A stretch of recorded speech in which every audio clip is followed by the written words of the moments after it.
Oi,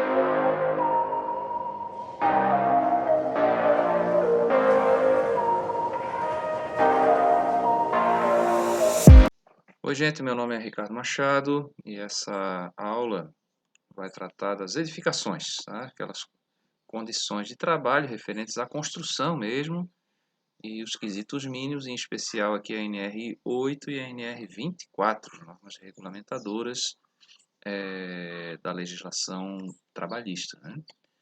Então, quando a gente pensa numa construção para um ambiente de trabalho, é comum vir à mente da gente essa figura da instalação industrial, né, do galpão industrial. Lembrando, né, que aqui no Brasil a segurança do trabalho chegou ali pela década de 60, né? A gente já tem regulamentos, né, do trabalho aí desde 1943, né?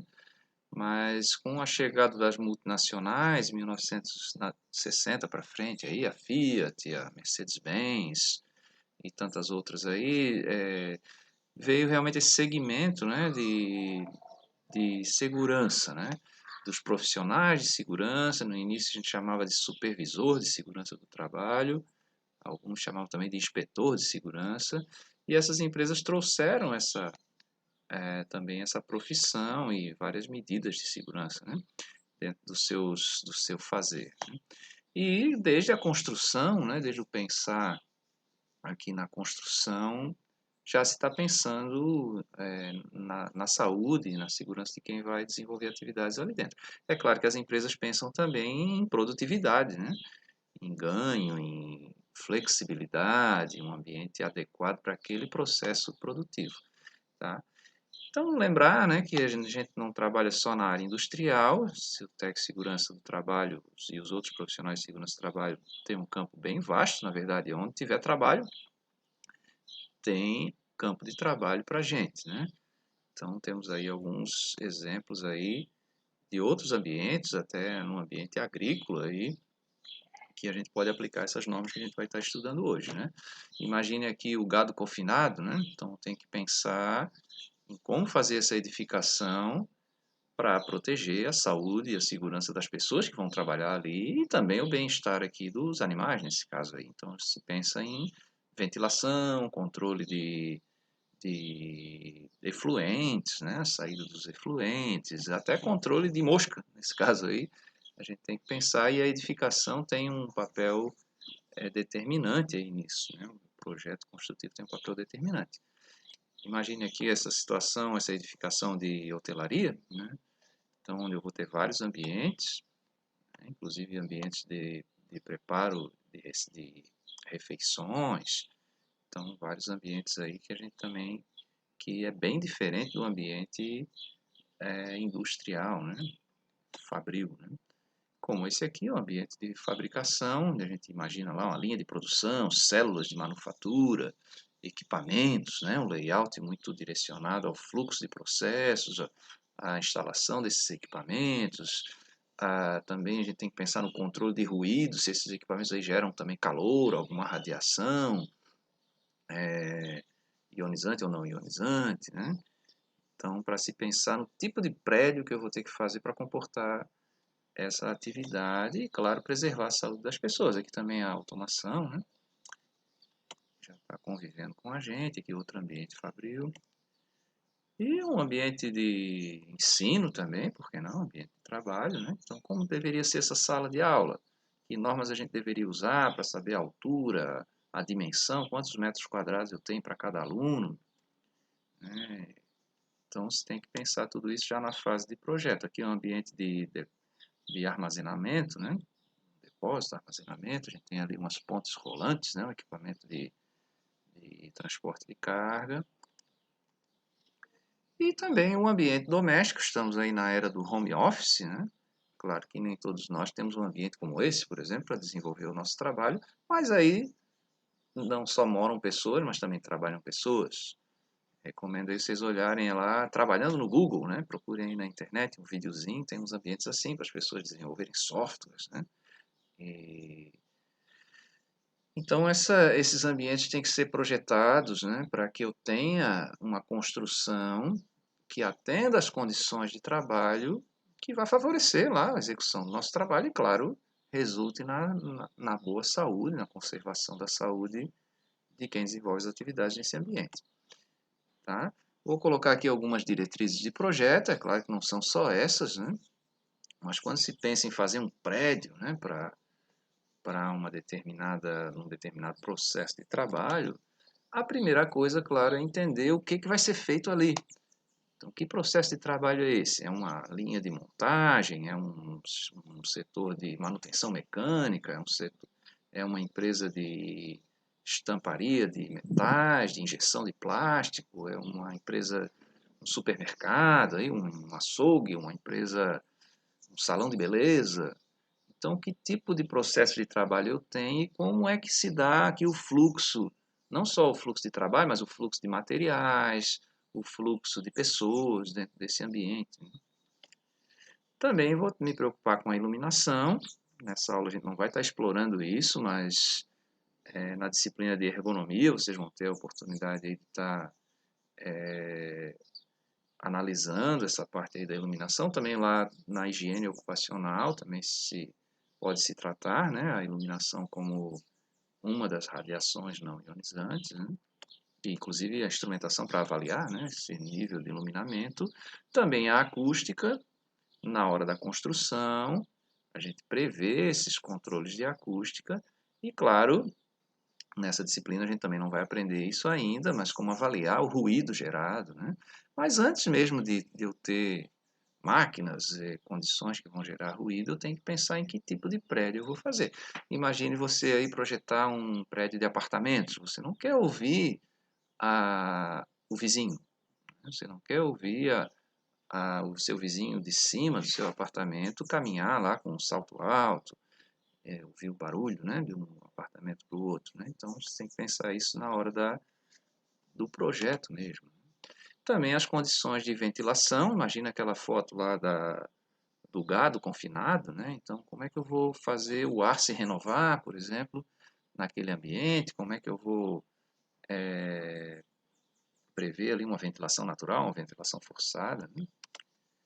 A eficiência energética também, e aqui, claro que se pensa na economia de energia elétrica, mas também outras formas de energia aí, e a gente aproveitar a energia natural, por exemplo, a iluminação, a ventilação natural, a a posição do prédio para eu poder prevenir a insolação, né, a carga solar.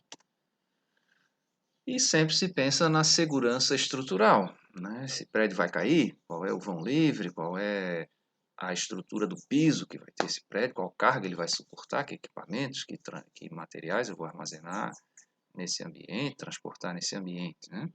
E essa segurança estrutural também envolve as proteções contra acidentes, né?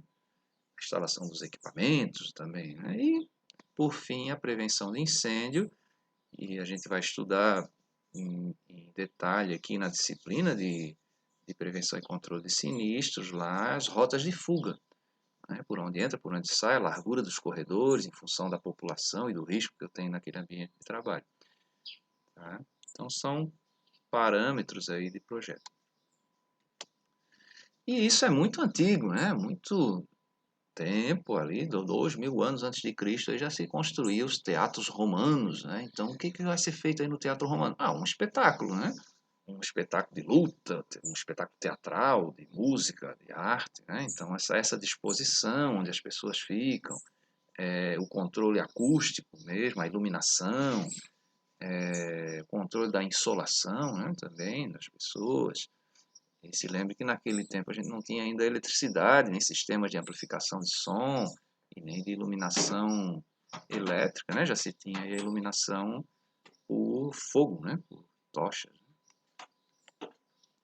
Esse aqui é o Coliseu Romano, ele foi construído aí pelo Vespasiano, o imperador que substituiu o Nero, né? Não sei se vocês se lembram aí, o Nero foi aquele imperador que dizem ter ateado fogo em Roma, ele queria liberar áreas de Roma para construções mais sofisticadas, e uma delas era o palácio, né, de Nero, e ele teve que se suicidar, né, porque eles iam matá-lo, e no local onde foi feito esse nababesco palácio de Nero, né, foi construído em cima aqui o Coliseu, né?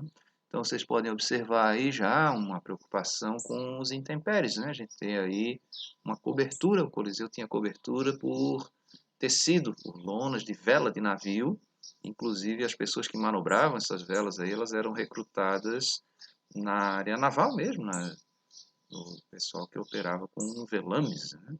Então se tem estrutura ali com cabos ali e se conseguia manobrar recolher e colocar esses toldos aí para proteger as pessoas da plateia ali contra o sol, tá? E também chuva, se ocorresse, né? Então, claro que aqui também se tinha a preocupação de visibilidade, de iluminação, para se poder assistir lá o famoso circo romano, né? Os espetáculos, né? E tá aqui o Vespasiano, aqui o busto do Vespasiano, parece até um professor aqui do curso técnico de segurança do trabalho, né? Também aqui já na Idade Média, um pouco antes também, essa aí é uma catedral gótica, né? A preocupação também com essa área e forma e função, não só a questão da estética, né? Mas forma e função. É claro que uma grande catedral ela tem aquela imponência para você se sentir pequeno perante a grandeza do Criador, né? E isso é usado até hoje nas construções religiosas aí, mas não é só isso, né? A gente tem a preocupação também aqui com a acústica, com a ventilação natural, com a iluminação natural. É muito comum esses vitrais, as janelas altas, né, para eu conseguir projetar a luz natural para o centro, até o centro, né, dessa grande área, né? E nessa época aí também a gente já tinha alguma tecnologia estrutural, e a gente vê os arcos romanos aí no teto dessa catedral para estruturar essa cobertura, mas ainda tinha uma dificuldade de conseguir um vão livre grande, que hoje a gente consegue com o concreto armado, né? Mas já em Roma a gente tinha o concreto romano, né? Só que ele não tinha a armadura de aço que a gente tem hoje, então ele era bem resistente à compressão, mas não muito resistente à tração. Então, para grandes vãos complicava um pouco, né? E esses vitrais também têm função artística, sim, aí coisa de a gente botar arte sacra, né? Nesse caso aí dos vitrais, e projetar também a entrada da luz com cores aqui no ambiente. Por trás do palco, aí não se chama palco, né? Se chama altar, no caso aí da igreja católica, né? Mas se tinha também uma formação acústica para poder projetar a voz do ministrante ali, e também do coral, né? Para todos os ambientes aí da edificação, né? Coisa que hoje a gente também resolve com a iluminação artificial e com o sistema de som elétrico, né? Para construir uma edificação e projetar essa edificação, a gente tem que pensar também no clima da região. E o Brasil, como é um país continental, ele tem vários segmentos de clima, tá? Então, lá de onde eu vim, com esse meu sotaque, você já deve saber que eu não sou aqui do Rio Grande do Norte, né? Então, lá em Florianópolis, a gente tem um clima subtropical, né? A gente está mais longe dos trópicos aqui, mais longe do Equador. Então, se tem períodos do ano que é bem frio, né? Então, tem que pensar nisso também. Como é que vai ser a minha edificação? Se pegar uma residência típica aqui do município de Natal e construir lá no inverno, eu vou sofrer, com certeza. Tá? Porque as construções aqui são projetadas para serem bem ventiladas, né? E lá a gente chega a 0 graus aí, em algumas regiões até abaixo de zero. Então, desagradável, tem que ter também o isolamento térmico, né, das edificações. Tá? Então, aqui a gente tem vários climas aí, a gente tem que pensar também na umidade, no vento, a própria posição do Sol, que influencia a nossa latitude, né, está mais perto ou mais longe do Equador, a posição de rotação do Sol. Claro que o Sol nasce no leste e se põe no oeste, mas esse ângulo que ele faz o giro, né, esse ângulo em relação ao horizontal que ele faz o giro é diferente, e a gente tem que pensar nisso na hora de posicionar a nossa edificação aí no terreno, tá? Tipo de janela também, né? Muito comum lá no sul a gente usar aquelas janelas Max-Ar, uma janela que abre de baixo para cima, e é uma janela para frio, né? E aqui no calor ela é mais complicada. Tá? Aqui eu digo, aqui no Rio Grande do Norte, né? Então se deve pensar também aqui no clima da região, né? Aqui é um esquema do giro do Sol. Então, se você ficar de frente para o lado norte, o seu lado direito vai ser o leste, é ali que vai nascer o Sol. E ele vai girar sempre de leste para oeste, vai se pôr no oeste. Aqui em Natal, quem tiver a oportunidade, né, de assistir o pôr do sol aqui no Rio Potengi, muito bonito, ali no Yacht Club, né, tem não sei se ainda existe ali, mas existia um espetáculo lá, um músico tocando saxofone, e você vê o pôr do sol por trás do Rio Potengi no oeste, né? Tá? Então, e o lado norte, claro, é o lado que eu vou ter maior incidência solar. Então, tem que me preocupar da posição da minha edificação. Às vezes a gente compra uma casa e diz assim, essa casa é do lado do sol. O que é isso? Isso é porque a parte da casa que eu mais fico é o lado norte, né? Então, acaba sendo quente essa casa, né? Então, a gente tem que pensar em como construir isso para poder ter aí a eficiência energética, né? De eu poder gastar menos com ar-condicionado ou sofrer menos com calor. Então, essa daqui é uma matriz, né, da posição solar. A posição vai mudar com a época do ano também, né, o ângulo de giro. Então, ali a gente tem a primeira linha ali em janeiro, né, janeiro, depois fevereiro, março, e as posições nas horas do dia em que o Sol se encontra, né? Essas linhas verticais aqui são as horas do dia. E isso é importante para a gente, quando for definir a posição do prédio no terreno, poder ter essa carta solar. A gente vai alinhar com o norte do projeto ali, né? O norte da carta solar. E aí eu vou saber quais são as paredes que mais vão receber essa carga solar. Tá? A gente precisa de iluminação natural, tá? O que a gente não precisa é do calor, né? Em algumas situações de frio, aí sim, né? Vou precisar, né? Então tem que ser muito bem pensado a posição desse prédio no terreno. No final dessa aula a gente vai mostrar aqui um dos nossos campos e por que que a gente altera o projeto dos campos. Tem um certo padrão, né? Mas por que que a gente faz, por exemplo, o campus espelhado, né? Joga as salas de aula para um lado ou para o outro em função da carga solar para ter eficiência energética. E das NRs, vocês sabem que a gente tem atualmente aí 37 normas regulamentadoras, né? Nossa legislação trabalhista, começando aí pela NR1, que fala das disposições gerais, do gerenciamento de riscos também, até a NR37, que fala aí de plataformas de petróleo, né? Então, algumas são mais específicas para uma determinada atividade econômica, por exemplo, a NR18 trata aí da construção civil, né? E algumas são mais gerais, por exemplo, a NR10, que vai tratar de segurança em eletricidade, mas não só para o setor eletricitário, mas para todo local onde se usa eletricidade, né? E a NR8 também é uma dessas normas gerais, a gente chama de gerais, porque ela vai atender vários tipos de segmentos da atividade econômica, regulamentando aqui edificações. Uma das coisas que ela regulamenta é o pé direito, né? Então, o que seria esse pé direito? Por que se chama pé direito, né? Porque existe o pé esquerdo, né? Então, o pé direito é a distância do piso acabado até o teto. Tá? Se eu tiver um forro, uma cobertura desse teto, vou contar como pé direito livre, né? Até chegar nesse forro. Algumas vezes eu tenho um forro rebaixado para abrigar instalações hidráulicas e elétricas, né?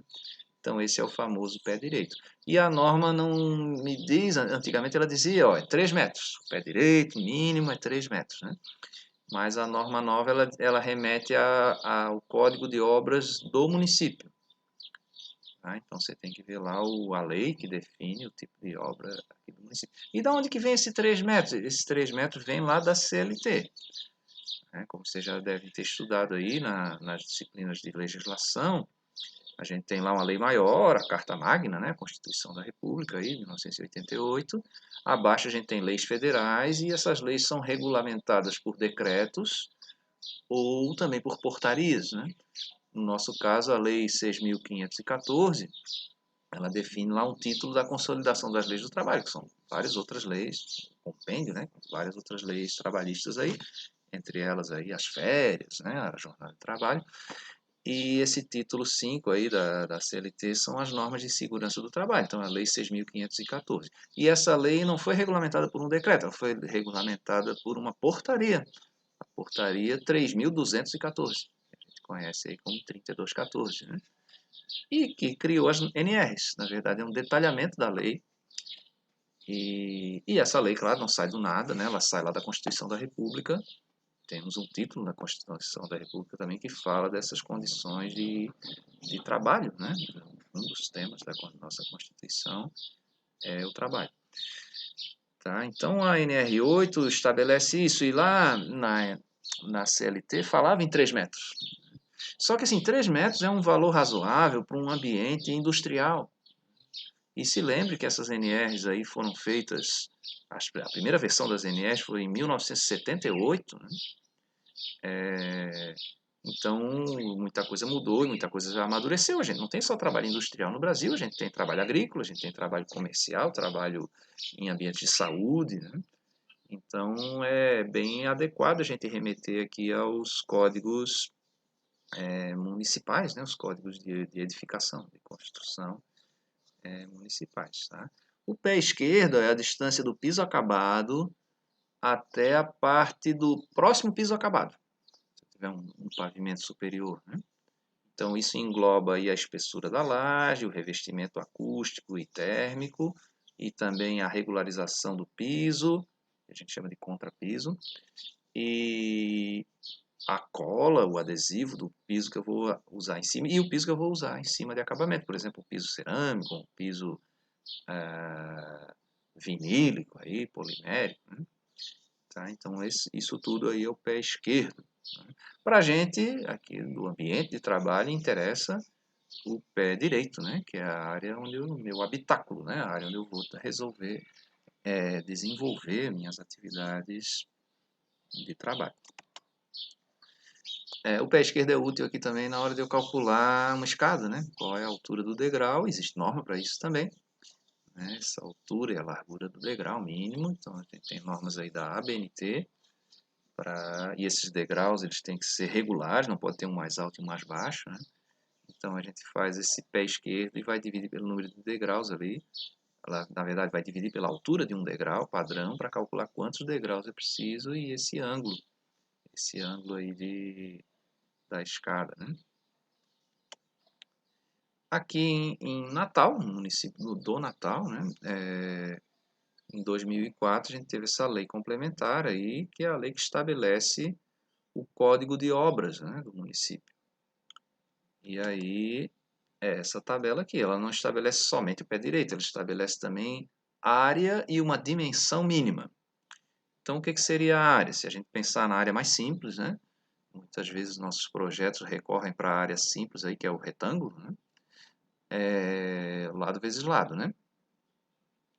Mas, além disso, eu tenho uma dimensão mínima. Então, imagine uma sala de estar. Teria que ter, no mínimo, 10 metros quadrados. E sendo que uma das paredes dessa sala, se ela for quadrada, né, tem que ter, no mínimo, 2,60 metros. E a altura para essa sala é 2,50 metros. Né? Nas residências, a gente tem um padrão de altura de porta de 2,10 metros. Então, vocês, imaginando a porta da casa de vocês aí, você já vê que vai sobrar mais 40 centímetros até chegar no teto, né? Tá? Então, uma altura razoável. E eu também posso ter trabalho num ambiente desse, né? Então, alguns ambientes aí eu posso ter o teto um pouco mais rebaixado, como, por exemplo, um banheiro, né? Um banheiro de serviço. E aqui, no caso de locais de trabalho e de estudo, não só residenciais, imagino que eu estou construindo aí um prédio comercial, onde eu vou fazer salas comerciais para trabalho, para alugar, para vender, para ambientes de trabalho, né? E aí está aqui, 2,50 metros. Então, para uma loja ali logo abaixo, né, 2,70 metros e mínimo, né, de pé direito mínimo. A NR8 fala também do piso, né, como seria aí a superfície de trabalho para evitar, claro, os acidentes de trabalho e facilitar aqui os fluxos de trabalho. Então, não possui saliências e nem depressões, que são as reentrâncias. Por que isso? Para evitar a queda de mesmo nível. A gente sabe que existem dois tipos de queda aí, a queda de nível e a queda de mesmo nível. Então, o famoso tropeço, né? Também esse piso tem que ter resistência mecânica, não só para a caminhada do ser humano, mas também para movimentação, armazenamento de carga, que a gente vai estudar lá da NR11, né? Movimentação e armazenamento de carga, inclusive a movimentação, transporte manual de carga. Então tem que pensar nisso. Imagine você projetar um apartamento e aí quando a pessoa faz a mudança, bota lá uma geladeira e cai o piso da cozinha, né? Num ambiente residencial já tem esse problema. Num ambiente de trabalho, mais ainda, porque eu tenho que pensar em quais equipamentos e quais materiais eu vou ter que ter ali. Tá? As aberturas no piso, elas têm que ser protegidas. Pode ocorrer de eu ter uma abertura para poder acessar uma galeria, um espaço confinado, uma caixa de inspeção, um painel, né, no piso. Então, essa abertura tem que ser protegida. E, claro, quando eu precisar retirar essa proteção, eu tenho que ter um sistema, né, isolar aquela área para evitar um acidente. Também tem que ter antiderrapante nas rampas e nas circulações. Agora, o que é um piso antiderrapante? A gente tem que definir isso, né? Então, existe uma norma aí da ABNT, da Associação Brasileira de Normas Técnicas, para definir o que é isso. Existe piso que é antiderrapante quando está seco, mas quando molho, eu vou ter problemas, né? Tá? Então, a gente tem que garantir isso na nossa edificação, tá? Então, esse desenhozinho aqui para representar as saliências e as reentrâncias, as depressões, que eu devo evitar, né? Desnível também de um compartimento para o outro, sempre que eu puder evitar, eu vou estar aumentando a produtividade e também a segurança. Tá? Então, imagine aqui movimentação de máquinas, estoque, né? O uso vertical da edificação aqui. Nesse caso aqui, o pé direito está pensando também em eu aproveitar a minha área nas 3 dimensões para armazenamento. Aqui também a movimentação de carga aqui com a paleteira. E eu tenho que ter uma resistência desse piso, ele não pode ter saliências, né? Para movimentar esses equipamentos e evitar também o acidente. Né? Aqui também com a empilhadeira, lá na NR11 a gente vai estudar também quesitos aqui para empilhadeira. E na NR12, que trata de máquinas e equipamentos, também vamos estudar nessa disciplina. Vamos ver o treinamento que a pessoa tem que ter para operar esses equipamentos motorizados. Né? E um paliativo seria o uso de fitas antiderrapantes, mas o adequado é eu ter o piso antiderrapante. Né? Então, consultar essa norma aqui, NBR 15575, parte 3. Né? Foi atualizada agora esse ano de 2021. Tá? Então, a NR8 fala também de proteções contra a queda de nível. O que é uma queda de nível? É uma queda onde eu vou me deslocar na vertical para um nível inferior. Então, lá na NR33, a gente se preocupa com segurança e altura a partir de 2 metros. Tá? Mas aqui eu me preocupo na NR8, eu me preocupo com qualquer nível que não seja um nível de referência. Então eu posso cair de 20 centímetros de altura e ter uma lesão grave. Tá? Então esses desníveis aí tem que ser, se eles existirem, tem que ter a proteção. Tá? E a proteção se chama guarda-corpo. Tá? Cuidado para não confundir com corrimão, né? O corrimão tem uma função bem específica que é o apoio da mão. Tá? E de preferência o deslocamento horizontal dessa mão, por isso se chama corrimão. E o guarda-corpo proteger contra a queda de nível para um nível inferior ali. Então, esse guarda-corpo também tem que resistir a 1.200 kg para cada metro quadrado. E se ele for assim de alvenaria ou de vidro, não vou me preocupar, tem que ter uma resistência mecânica, claro, do vidro aí também, e da estrutura desse vidro, mas aí eu não me preocupo com o distanciamento entre elementos, né? Se eu for usar uma grade, uma tela decorativa, aí eu tenho que ter um distanciamento entre os elementos de no mínimo 15 centímetros, para evitar também que alguém caia por essa abertura. Não posso fazer só um corrimão baixo e um corrimão mais alto e chamar aquilo de guarda-corpo, porque eu posso cair por baixo, né? Dessa guarda aí de 1,10 m de altura. Lá na NR12, também na NR11, vai se falar também de máquinas elevadas, né, de plataformas, também se usa esse conceito aí com essa proteção de 1,10 m de altura. Então, ó, aqui essa situação, ela está ali com a tela de proteção, né? Então, a malha dessa tela que a gente consegue enxergar aqui na sombra, aqui, pronto, é a dimensão mínima 15 centímetros. Aqui também no andar superior ali, né? Proteção contra a queda de nível. E aqui esqueceram, aqui a abertura, né? Está maior do que 15 centímetros. Então eu teria que colocar uma tela, alguma coisa para proteger a pessoa cair por baixo. Principalmente aí nesse caso aí residencial para criança, né? Isso aí pode não ser residencial também, pode ser um container de escritórios, né? Com 2 níveis aí para uma obra, por exemplo. A NR8 se preocupa também com os intempéries. Então, o que são os intempéries? Chuva, vento, frio, neve. Então, tem que ter proteção. O ultravioleta também, o intempérie, né? Uma proteção. Nas passagens entre prédios, eu tenho uma cobertura e a norma fala também de ter proteção térmica, proteção acústica nessa cobertura. Aqui é uma cobertura típica, né, do telhado romano, olha como é antigo essa disposição, né? Se chama telhado romano por conta disso, duas águas, né, duas quedas, do tempo do Império Romano, né? Então, é uma construção mais simples de se fazer, aí, com uma estrutura metálica, e a passarela também não ter saliências e reentrâncias, né, para facilitar aí a movimentação. E claro, como é um ambiente, esse ambiente, né, um ambiente não de uso contínuo, né, então também vou ter uma preocupação aqui com a insolação, com a carga solar, mas não é tão grande quanto uma edificação onde eu vou ter que ficar às 8 horas do meu dia, né? Então ele é aberto aí, claro que se for uma região que chove, que tem frio, que tem vento, aí teria que ter uma proteção também contra esses intempéries, é uma proteção lateral, né? Tá? Outra norma que cuida aqui de ambientes de trabalho e que envolve a parte da edificação é a NR24, tá? As condições sanitárias do meu prédio, tá? E quando a gente fala em sanitário, se lembra de banheiro, né? Mas não é só isso. A gente chama o banheiro de sanitário porque ele tem uma condição realmente de preservar a nossa saúde, né? Então, tem uma condição de higienização, uma condição que permite eu me livrar dos excrementos ali, tem uma condição segura, por isso se chama de sanitário. Antigamente a gente chamava de banheiro porque você só tomava banho no banheiro, né? Para fazer o número 1 e o número 2 você fazia num ambiente externo à casa, uma casinha, né? A famosa casinha lá.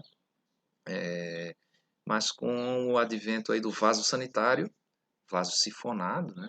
E também o ralo sifonado, eu consigo me livrar dos excrementos, jogar para um sistema de esgoto sem que o cheiro retorne. Então é possível ter isso no ambiente interno, né? E é claro que eu tenho que ter as condições também de higienização desse ambiente, né? A norma aqui, NR24, também é uma norma pequena, mas se lembre, não dispensa o uso de outras normas, tá? Tem gente que chama aqui as NRs, né, o pessoal mais antigo aí, de Sagradas Escrituras, né? Então, assim, tudo bem, vamos tratar das Sagradas Escrituras. E quando se fala de Sagradas Escrituras, a gente pensa de religião. Muitas das religiões dizem que a gente não pode servir a mais de um senhor. Você só tem um senhor, né?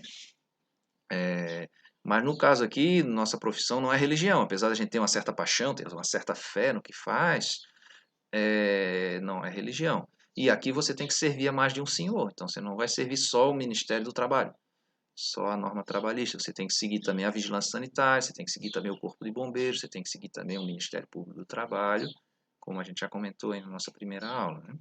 Então, a norma trabalhista aqui, a NR24, fala que eu tenho que ter um sanitário para cada 20 trabalhadores. E se eu tiver 19 homens e uma mulher, eu já tenho que ter 2 sanitários separados por sexo também, tá? Essa norma nos prevê isso, né? Tá? Então, aí teria que ter 2 nesse caso, né? E a latrina, que é o ambiente ali onde vai o vaso sanitário, no mínimo tem 1 metro quadrado. Um espaço de 1 por 1. É claro que no espaço de 1 metro quadrado eu não consigo abrir a porta para dentro, porque a porta já tem 60 centímetros, né? Então é muito comum a gente fazer esse box, onde vai o vaso sanitário com a porta abrindo para fora. Então vou dimensionar, tem 200 trabalhadores naquele turno, né? Claro, né? tem 200 trabalhadores, vou ter que ter um sanitário para cada 20, então 10 sanitários. Por que isso? Não devia ser uma coisa como é o EPI, um banheiro para cada funcionário, né? Lá na diretoria tem um banheiro exclusivo para o diretor, tem um banheiro exclusivo ali para o... É porque nem todo mundo vai ao banheiro no mesmo tempo, né? Agora, depende do processo de trabalho. Quando é uma obra de construção civil, as pessoas, na mudança de turno, elas vão tomar banho, por exemplo, né? Aí você tem muita gente indo. Então, aí lá na NR18 eu vou ter um equacionamento diferente. Vou ter mais banheiros, mais sanitários, né? Por número de trabalhadores, né? Também um lavatório e um chuveiro para cada 10 trabalhadores, tá? Em áreas insalubres, né? Aquelas áreas onde eu vou ter que estar higienizando meu corpo ao terminar o meu turno ali. Então, um chuveiro para cada 10. E um lavatório para as mãos, né? Um lavatório é a pia.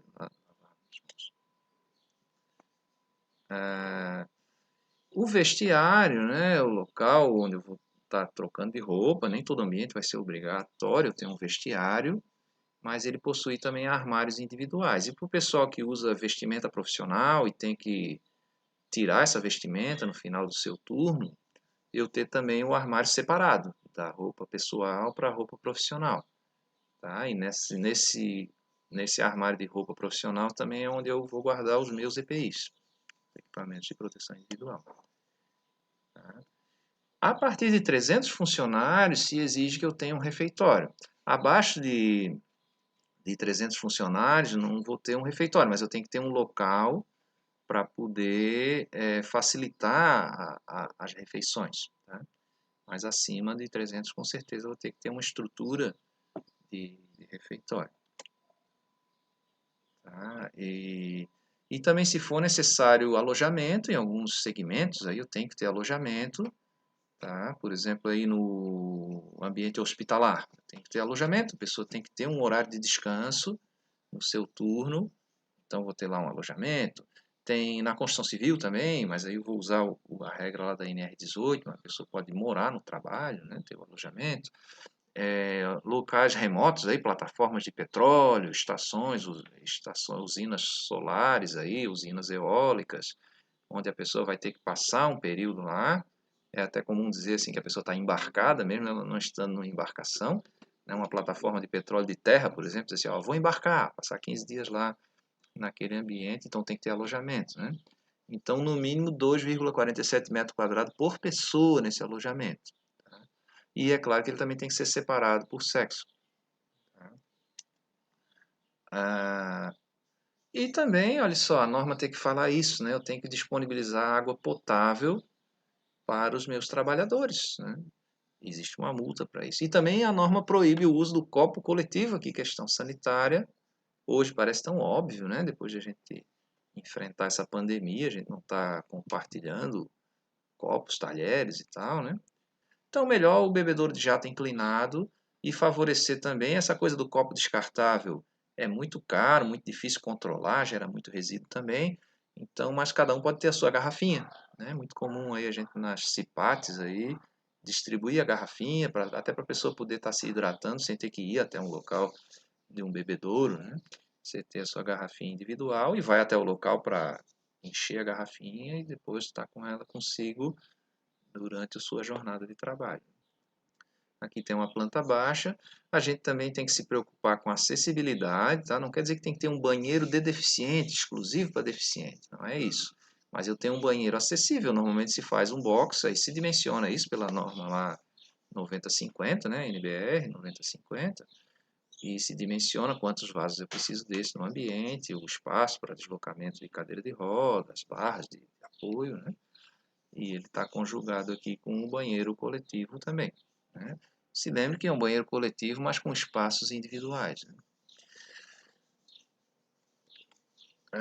E aqui o exemplo dos armários, aí você pode ter o armário.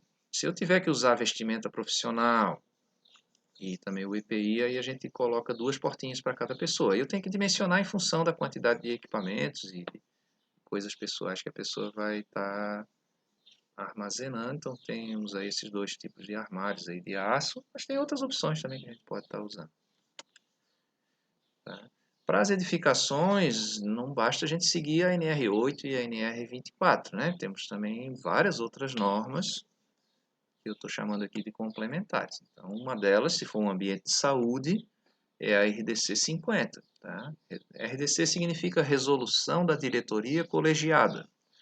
Né? A Anvisa, Agência Nacional de Vigilância Sanitária, tem uma diretoria que se reúne em colegiados para votar e aprovar normas. E essa RDC, Resolução da Diretoria Colegiada número 50, ela trata da construção de ambientes de saúde.